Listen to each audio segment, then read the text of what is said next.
with Rock on Request Magazine. I'm here today with Pleasure in Moscow, who I'm really excited to talk to. Thank you. Where are you from, by the way? I'm from... Not Moscow. No, I'm from Melbourne, Australia. Well, it's so nice to meet an Australian friend. I've never had the pleasure. Well, thank you. Here you are.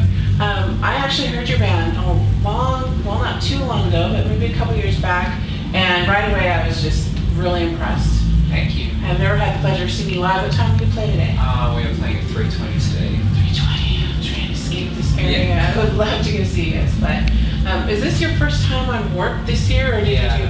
This is our first Warped tour. How are you enjoying it so far? It's pretty nutty. Pretty nutty. I mean, there's a lot of things I could complain about and bitch about, like the heat and being tired in the van. But I mean, it's like a big giant summer camp. Met lots of really nice people and had some really cool experiences so far. So overall, I mean, it's the good and the bad all together in the beautiful life experience. I like your attitude. I mean, it can be a little disheartening, especially halfway through the tour and you're drained. And are you on the whole tour this year? Yeah, the whole thing. I give so much credit to you guys when you do the whole tour, because one day of Warped Tour is enough to like make me want to sleep for about 3 days. Yeah. And I don't do what you guys do, so. Yeah, well, like today, for example, me and our guitarist Michael got up nice and early to beat the shower rush, have a nice shower, and then thought, okay, we'll load in gear after we do that so we can get in there first, and then once we loaded in gear, I mean, the shower was just completely pointless. Exactly. Yeah, you get out of the car here, and I'm not from the South. I'm from California. Yeah. So the first time we came to a Warped out here was about 4 years ago, and it was a day where it was about 103 and about 90% humidity. Yeah. So we stepped out of the car, and literally we were just like we had gotten out of the shower by the time we got to the gate. It's ridiculous. Do you have to hydrate all day? Yeah, I'm drinking like, I'd say easily 2 or 3 liters of water a day. That's insane. And not much of it's coming back out. Yeah, I was going to say. That's good though. Yeah. Kind of, it gets you through the day. Yeah. Well, let me ask you what's going on for your band right now as far as record releases or video releases, anything that you can tell our readers about? We are going to be going back home after this, and I think we're just going to spend a bunch of time just writing and just jamming and seeing what comes out. Like, I'm really excited for that. I want to get working on the next record and just push it even further than the last one and to see where we can take things. So I'm really excited for that. Yeah, I can't wait to hear it, the new stuff. Thank you. Who would you say, for American fans out here, okay, who would you compare you guys to, for maybe people who haven't heard Pleasure in Moscow? I know who first came to my head when I first heard you guys, but I want to get your take on it. Maybe if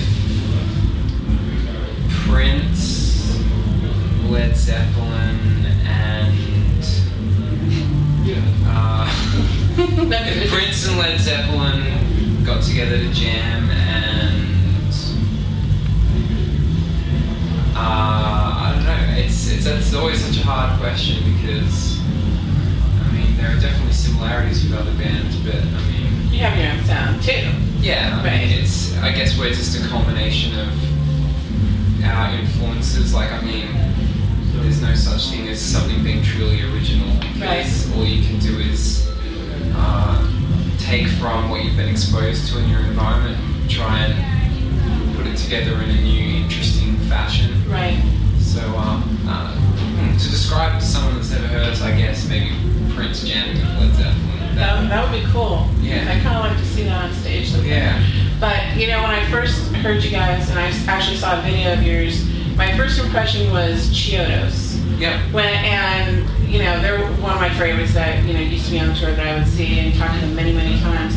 But you have that same flavor of, to me, just grabbing your audience right out of the gate, which I love. So are you getting that kind of, that kind of brings me to my other question.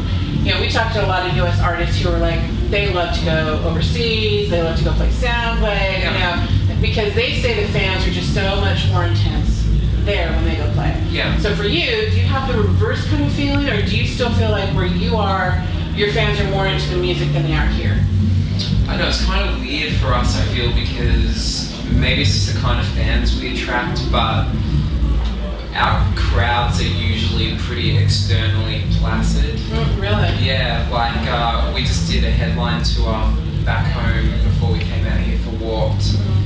And I mean, there were obviously people there to see us because it was our own tour, and they obviously paid money to come and see us, but for the most part, like pretty much every crowd would just be standing there, like, you know, there'd be some head nodding, there'd be a little bit of, yeah, but there would never be any, like, crazy, like, outward expression of this is amazing. And I kind of don't mind that. I mean, I feel like when I go to a show to see a band I really like, I just want to stand there and watch and take it in and like absorb it. Yeah. So I mean, I kind of take it as a compliment maybe that we attract people that want to perhaps do the same as what I would want to do at a show. Right. Yeah. It's an interesting contrast for me though, because like you're very mellow. You seem very mellow to me, and that experience you explain sounds like a kind of a really chill, cool experience. But your music doesn't come out like this real, you know what I mean? So I mean, there is that too, but it's just, you know, it seems like a very intense thing to watch you guys on stage on that. Yeah, well, I feel like personally there definitely is that juxtaposition of personas, I guess. Like, I'm a pretty awkward sort of introverted person off stage, but then I guess you know, you're putting on a show and you are adopting that, you're adopting that persona that, you know, the deep dark recesses of your mind, they're like, you know, the bawdy sort of flamboyant character comes out, I guess. Right. And I mean, yeah, I kind of like that it's like when you step onto the stage, you're like, yeah, it's like you get washed over with that, like, that other side of it. It's like the Jekyll Hyde thing, like. I can relate to that, because I'm not, like, I love to sing, but I always had tremendous stage fright. Yeah. So, but I can talk to anybody about music and I love it, and I'm very, you know, I'm an outgoing person aside from that. Yeah. But I can do what you guys do on a daily basis. Yeah. See, I think for me it's the same sort of thing, but reverse. Like, it's almost a defense mechanism when I get on stage to really, like, put myself out there and be lewd and, you know, dance like a fool and really sort of let go of all inhibitions, because it's almost like if I go that far with it, it's like it balances you a little bit. Yeah, that's cool. I like that. Well, we have like 30 interviews today, so we're trying to keep them concise, but I'm doing something special for the bands today. I usually let you guys ask me a question at the end, but we're not going to do that. Okay. I'm doing a little contest to see which band is going to be our featured band at the top of our coverage. Okay. I had a birthday yesterday. Okay. So the game is, you have to try and honestly guess how old I am. The one who comes closest to, or if you hit it on the head, you're the featured band on all our coverage. And you have to be honest. Oh, this is a tough one. And I'm not offended by, she looks at, it's older. No, it's not going to bother me at all. So. Wow. I'm trying to sense your aura now. Right. My aura may not give away the number. Going, you know, if we want to go into, you know, Eastern philosophy, then your consciousness is timeless, and you've lived an infinite amount of lives up until this point, and you're eternal. So that's a good way to skirt around it. You can say that. To get you cheap, but it's not going to get you the feature. The first number that jumps into my head, I'm going to have to go with intuition, just because it came out. Do it. Let's say 34. Not going to bother me at all, if you're honest.